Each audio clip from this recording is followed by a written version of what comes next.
So we're recording.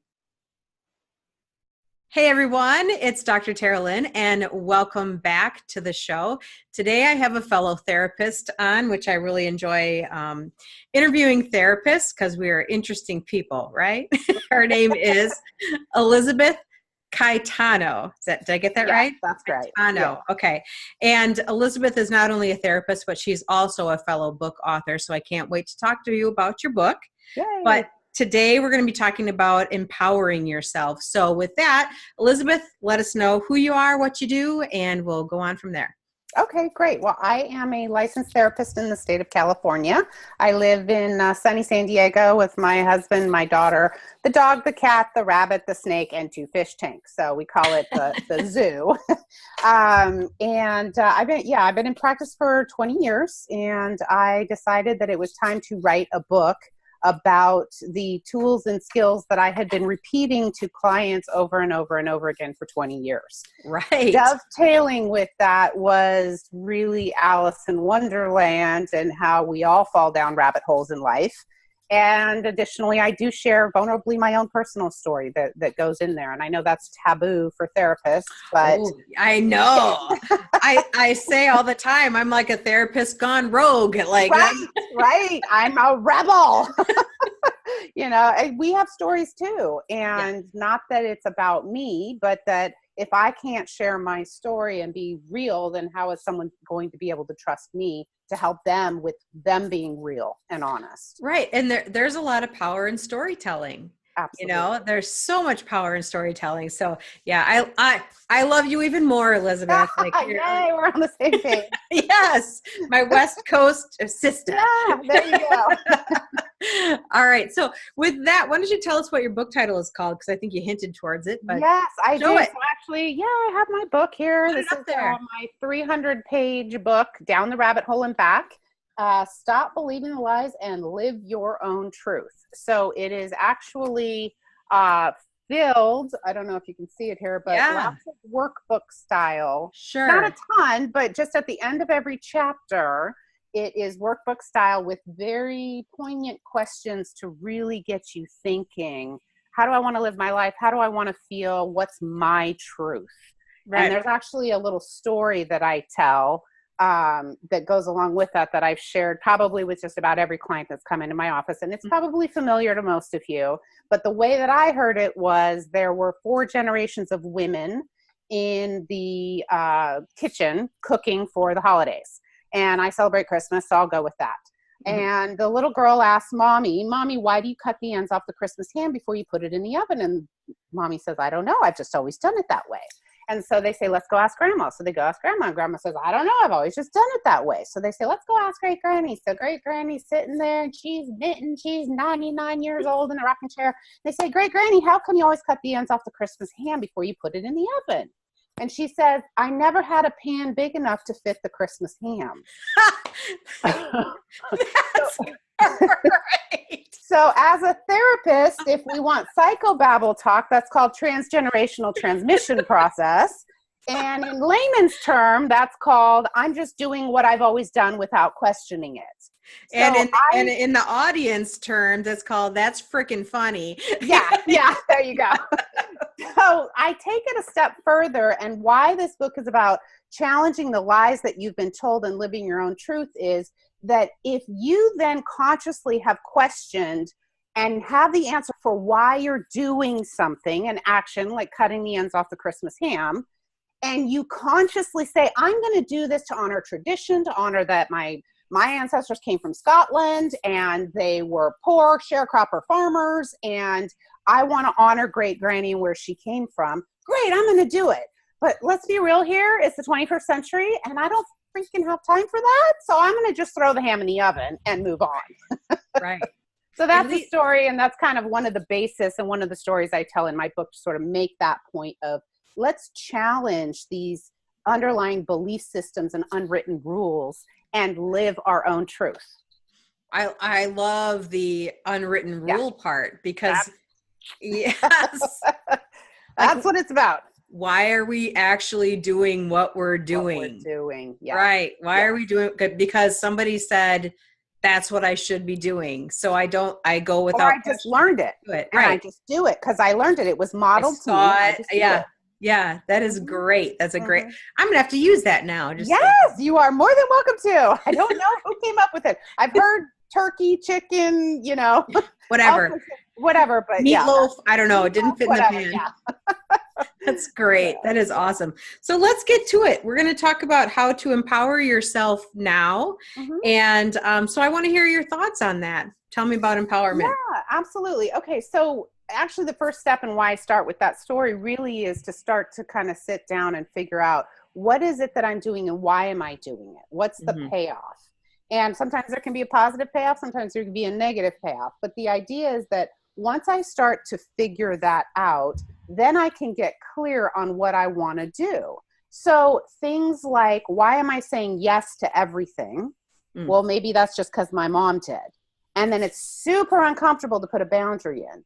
But empowered people know what boundaries are, and they put boundaries in. They say no, even if it feels uncomfortable. So that's one of the really concrete tips. And I go into a lot more detail of that on my book. But thinking critically is a second one that comes up in order to get to that truth. Well, now we see sort of like Pandora's box, everything starts coming out, right? And so, but we have to be able to get out of the emotional reactivity in order to think critically, because this shuts down, this turns on, and we become reactive. So I go through that in my chapter 2 on the book of really managing your own emotional reactivity is part of empowerment. Not to be confused with, it's not about shutting down feelings or stuffing feelings. It really is about being able to honor your feelings, but in a constructive way. And then being able to calm that autonomic system down, move through your emotions and actually feel them. I know we're getting a little touchy-feely, but stay with me. Then getting to that place of, well, when I do this, I go do this. When I start to feel empty personally, like I've given, I don't know, a lot of, especially women can really relate to that. I'm just going to the cabinet and mindlessly pulling out Oreo cookies and shoving the entire sleeve and bag, guilty as charged, down my throat. And that has led to a weight problem in my life. So it's getting conscious about that cause and effect that's happening. Right. That can empower us to then make different choices. So another really tool that goes along with that to be empowered is to learn new tools and skills. I cannot say that enough. And I'm sure you do this in your practice too, where it's, here's a handout, here's an article, here's a link, here's a book you can read, here's a course you can take. We don't know what we don't know. And why are we beating ourselves up for not knowing what we don't know? So learning new tools, but we do. That's the best ever. Right? Seriously. Seriously. And it's so true. And so learning new tools and skills is a huge part of learning to become empowered.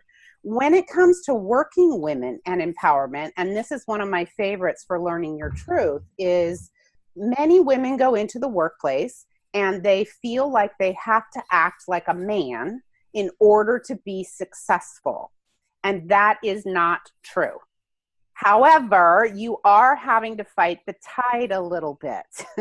So in order to empower yourself in the business world, we go all the way back to the beginning of, it is essential to know your truth, to be able to think critically and to be able to manage your emotional reactivity. That doesn't mean you're a man. That just means that you are very consciously aware of who you are, what your truth is, what your values are, so that you can execute in a corporate world.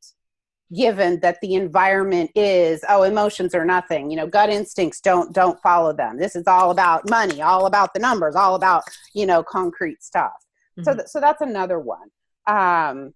Let's see what else. There's actually, let me backtrack. One of the really important ones is to start with a working definition. And I don't know, am I allowed to cuss on this? Yeah, please. Oh, good. Okay. Oh, yes. See, I like you even more again. It's real. It's I actually real. had a psychological study that said that cussing and having friends that cuss, you actually have a closer connection. Oh yeah, And I'm very, I place my words very carefully when I do cuss, but you and I were actually having an offline conversation before we got online here about bitch. Yes. And I said my definition of bitch is actually I'm bold, I'm intelligent, I'm tenacious. The C was for courageous and the H was for heartfelt. So yes, as a matter of fact, I am a bitch. So wow. So the You got reason the two biggest bitches right here. Right, there you go. So what I love about that though is that I've redefined the word bitch. So if somebody now calls me a bitch, I can really honestly look at them and go, thank you. Right. Because I'm not a female dog. I'm Right. not a nasty, aggressive, outrageous woman or whatever the stigma comes up, because I'm challenging that label. So empowered people live their truth by challenging labels. And again, I talk about this at with my book, Down the Rabbit Hole and Back. It's actually, I start the whole book on what's your label. When you strip away mom, when you strip away daughter, when you strip away wife, when you strip away, divorcee, when you strip away widow, who am I? And what is my truth? That's probably one of the most difficult things to understand is when you strip away all of those titles, Right. What do you have left after you strip that away? Right. It is very difficult because we do live our lives in titles. If I'm not a mom, then who am I? If I'm not a therapist, then who am I? Right.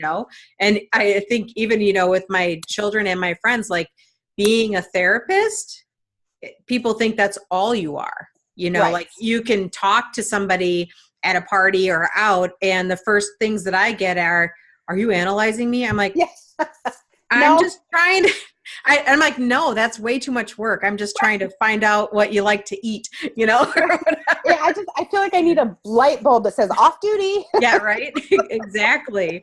Or going somewhere and now, they find out that you're in the house, like therapist is in the house. They either stay clear or, Yes. or I get cornered by somebody that wants free advice. And I'm like, so glad it's not just me that happens no. too. And that's why I don't go to networking events anymore. I say this to people. I'm like, I always get stuck in the corner with somebody, and my friends who come with, they're like, well, just give us a hand signal. I'm like, it doesn't matter what I do. I could be like, hey, help me, and I can't, it's funny because you can't shed some of the titles. People automatically just assume that you're here and you're a therapist. And even my kids do it. Like if I'm talking to them about something, don't be all counselor on me, mom. I'm like, I get that I'm just too. listening. I'm just listening. Like She goes, no, you're not. You're being a psychologist on me. Like, no, I'm not. Exactly. Yeah, it's crazy. It's crazy. But yeah, I mean, shedding those. So how do you do that? How do you walk someone through shedding all those titles? Like after all the titles are gone, what's left? Well, so I actually have a step-by-step process that's outlined in my book, but it really kind of starts with, at your core, what do you think and believe about yourself? Mm-hmm. So empowered people do have a positive sense of self and self-efficacy. Mm-hmm. The buzzword is self-esteem. Sure. And again, I know people shy away from this, but the way that I describe it is everybody has a pie of self-esteem. It's multifaceted. So in 3/4 of that pie, most of us have good self-esteem. We have good self-esteem in job well done, in, being a provider, or we're crafty, or we're a good cook, or we're a good friend, or, so we have good self-esteem, or we wouldn't be functioning. But in that quarter piece of self-esteem where the labels come in, where we worry about what other people think, this is where emotional intelligence comes in. This is that quarter piece of pie of relationship with self and relationship with others, worrying about what other people think. That's that self-esteem part that comes in. So I start really with that piece of it. Mm-hmm. With clients, I start with, what are the shoulds? The whole shoulda, woulda, coulda thing. Got a whole chapter. Should all over yourself. Should all over yourself sounds a lot like shit. Quit shitting on yourself. It does, exactly. So I start really simple with very concrete tools and skills like that. Mm-hmm. I give a self-esteem exercise in the book, actually, that is, go home and write down all the positive qualities that you have, because we are so hyper tuned into focusing on our negative qualities that we could rattle those off a list of, 1,000 in a minute. But when it comes up, it's like, I've got 3 positives. And so 3. Yeah, right. Well, it is. It's really hard. Again, we're asking questions, and we're so used to picking ourselves apart and picking apart other women. And I'm all about empowering women and lifting women up, especially men too. I have men clients too, and they're great. But my passion is really lifting up women and changing the message. Let's see, what was my point? Menopause is so fun. That's a different podcast. That's a whole nother podcast, right? Okay. So let's see, where was I? Yeah. Lifting women up and self-esteem. Oh, in that piece of self-esteem, the exercise that I give is to say, I know this is difficult for you to come up with, so I want you to email or ask a trusted friend. Okay, this is the person that is your go-to person, friend, family member that knows you well and that you trust, and ask them to send you or give you a list of all of the positive qualities they see in you. Mm-hmm. And that actually can help jumpstart, because we're so worried about other people thinking negative stuff about us that we don't even think about, well, do they think positively about us? Well, of course they do. They wouldn't be our friends. Right. That's an exercise. It is that's an awareness exercise. Yeah. Years ago, and I tell this story and nobody believes me. They're like, years ago, I was a very negative person. Very negative. You too, huh? Yeah. Hey, high five me virtually. Exactly. But so somebody had told me that I was very negative, and I did not believe them. But I took it upon myself to ask like 2 more people, and they both said the same thing. And I was grateful. I was like pissed off at first because I was like, no, not me. But then I became grateful. And that awareness was the thing that actually started moving the needle for me. Right. I really need to be mindful of what I'm doing and how I'm presenting if that's not what I want to be.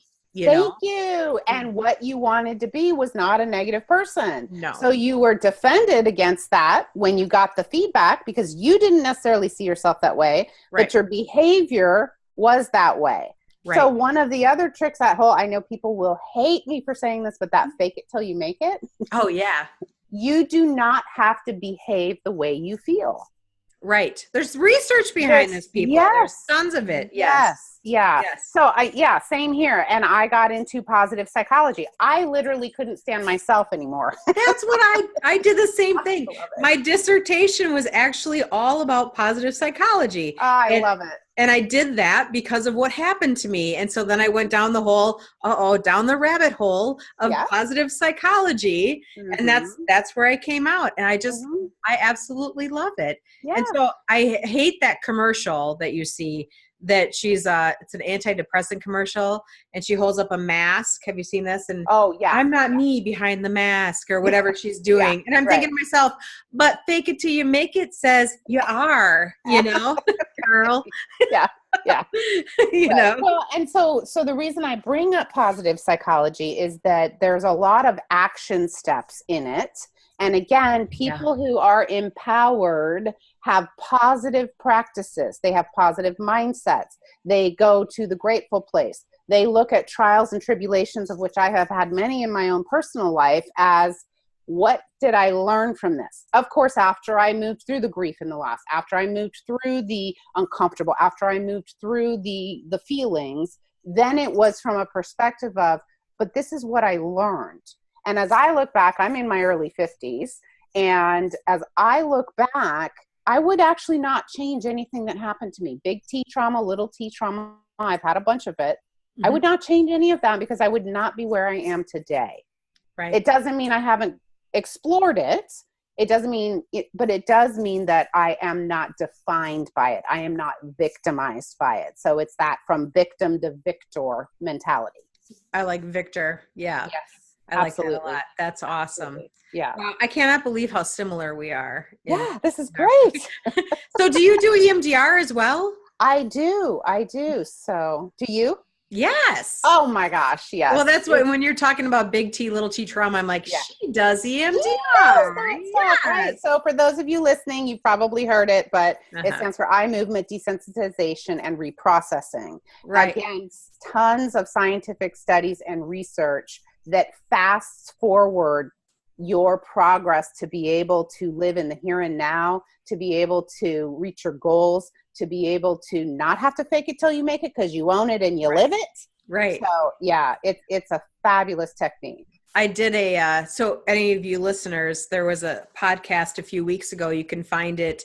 I'll actually drop it in the show notes with Jeremy Fox from Fox EMDR. And he did a fabulous job of talking everything that is EMDR. So it's perfect. So it's wonderful. I love EMDR.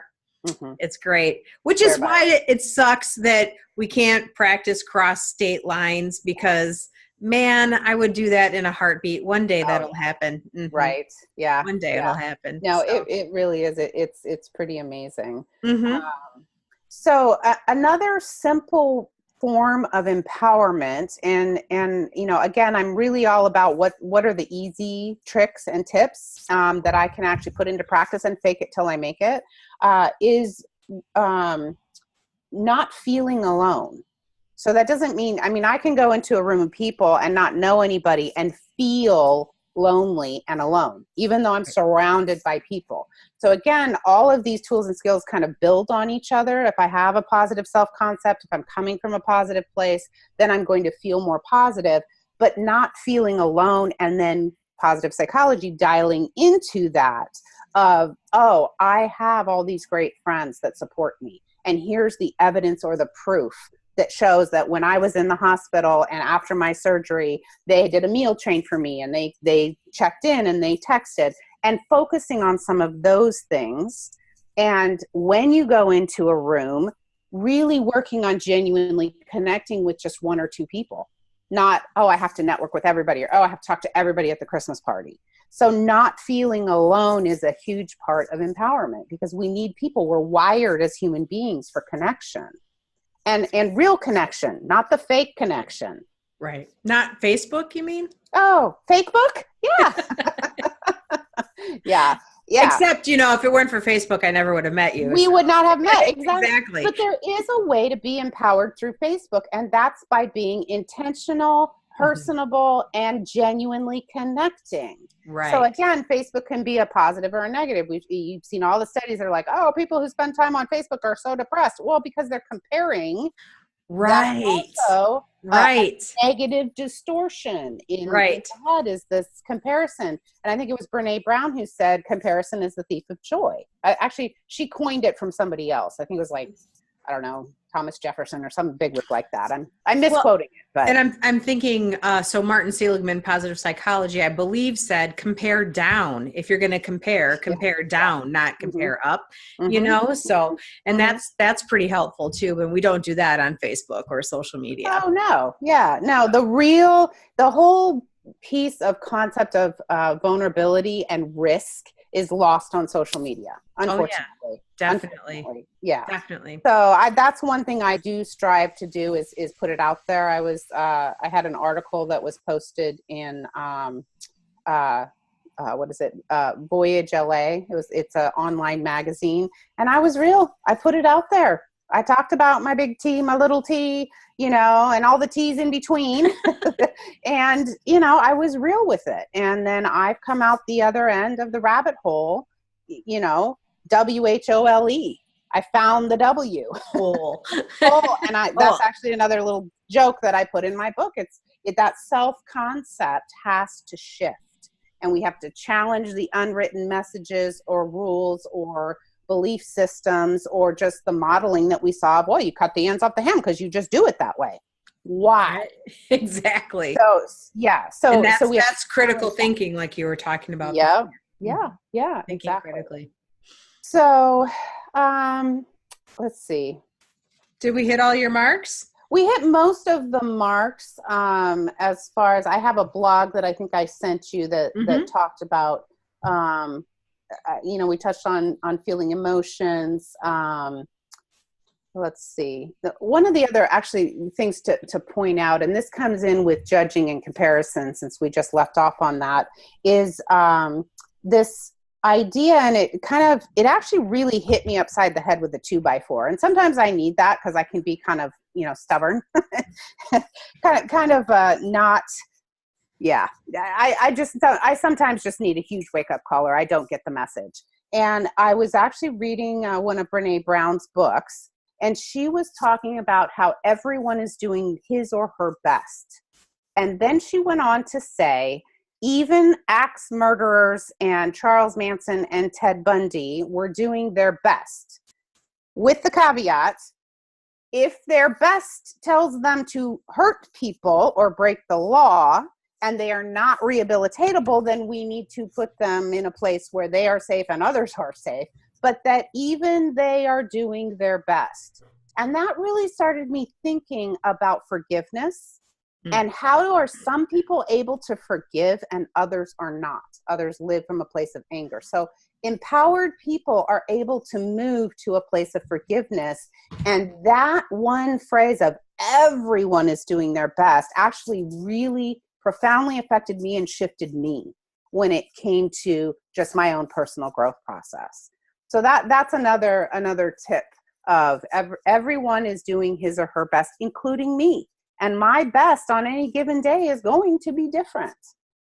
One of the only ways I was actually able to write Down the Rabbit Hole and Back was I had a book coach tell me, just write a D- manuscript.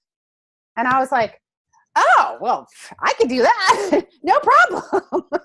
And that actually removed the block of, well, what do I have to say? And why would anybody want to read my book? And why would anybody want to do it? So in that way it was, and kind of like what you said, compare down a little bit. I don't have to write a perfect out the gate book from A to Z. And I didn't. You should see, I have reams of paper printed out to get this darn book written. That's funny. Yeah. I think about that with my dissertation because I'm writing a book too. It's almost done. Right. Oh, exciting. The dissertation, tips. the dissertation was, the best dissertation is a done dissertation. So it's kind of the same concept. So. All right. Well, we need to wrap up because our time is just about up. And can you tell everyone where they can pre-order your book? Yes. So Down the Rabbit Hole and Back is available at downtherabbithole.com. Again, pre-sale deal is no sales tax, no shipping, free gift, author autographed copy delivered to you anywhere in the United States. And hope to have it out on Amazon and e-format by late spring.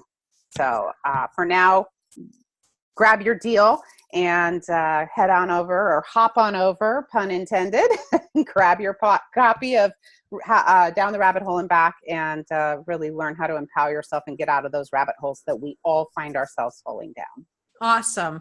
All right. So I will also have that link on the show notes for this episode. So thank you everyone for joining us. And thank you, Elisabeth, for being here. It was very fun. Yeah. And we'll talk to you soon. Okay. Sounds good. Bye.